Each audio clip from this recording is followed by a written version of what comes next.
Rome, the city that forged an empire, a civilization that shaped the world, a force so powerful, so unstoppable, yet it collapsed and is now to most just history. The eternal city stood for 1,000 years. It survived wars, plagues, rebellions. It crushed its enemies, ruled over vast lands, and built monuments that defied time, and yet even the mightiest empires must fall. So how did it all unravel? How did Rome go from ruling the known world to ruin? Let's jump back on the timeline and find out. The year is 235 AD. The Roman Empire stretches from Britain to the Middle East, from the scorching deserts of Africa to the icy rivers of Germania. A superpower, feared and respected, but beneath the surface, the cracks are starting to show. Rome isn't what it used to be. Once, emperors ruled with strength and wisdom. Now, they barely last a year before being assassinated, overthrown, or killed in battle. The throne changes hands like a gambler passing dice. In just 50 years, Rome sees 26 emperors, and almost all of them die violently. And the economy? It's collapsing. Inflation is skyrocketing. Roman coins are losing their value as emperors dilute the silver content to pay their armies. People are losing faith in the currency, in the system, in Rome itself. But while Rome is busy tearing itself apart, danger is brewing beyond the borders. For centuries, Rome's greatest defense was its borders. Massive walls, mighty legions, and disciplined soldiers. The Roman army had been unstoppable, but by the 4th century, things have changed. The soldiers. Many aren't even Roman anymore. Germanic warriors, hired as mercenaries, fill the ranks. They fight for gold, not for Rome. And sometimes, they even turn against the Roman Empire. Then, in 376 AD, everything shifts. The Visigoths, a powerful Germanic tribe, arrive at Rome's borders.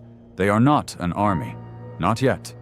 They are refugees, men, women, children, fleeing the terrifying Huns who are storming across the steppes of Asia like a plague.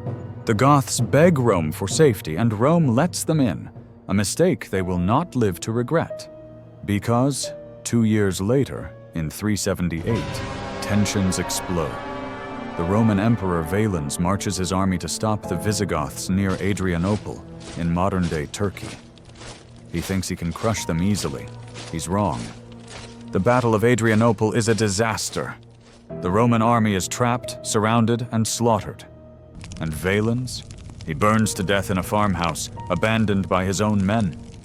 For the first time in centuries, a Roman emperor falls in battle.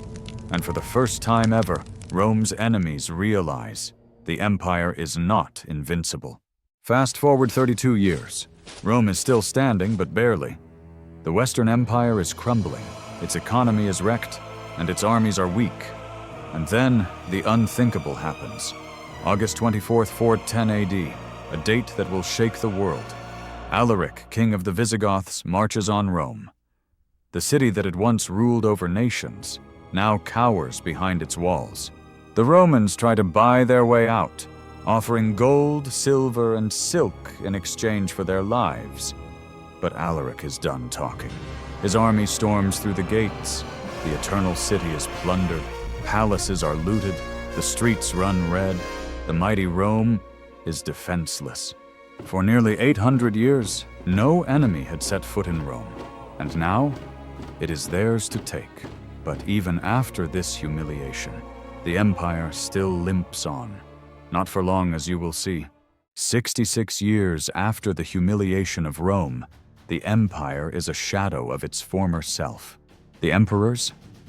They're no longer warriors or leaders. They are puppets, controlled by barbarian generals. The once mighty legions, a scattered, broken force. Then comes the final nail in the coffin. The year is 476 AD. A Germanic warlord named Odoacer storms into Rome. He's not looking for blood. He doesn't need to fight.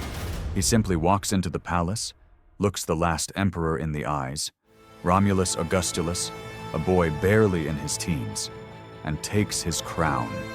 No grand battle, no epic last stand. The empire, which once ruled the world, ends with a whimper. The Western Roman Empire is no more. 1,000 years of power, conquests, and legends, gone. But Rome's legacy? Rome's legacy does not fade, no. Rome may have fallen, but its impact never disappeared. Its laws, its architecture, its culture echo through history. The Roman Empire is gone, but in a way, it still lives. And that's where we leave this chapter of history. But history never stops. So, where are we jumping next? If you enjoyed this video and want to see more, don't forget to leave a like and subscribe.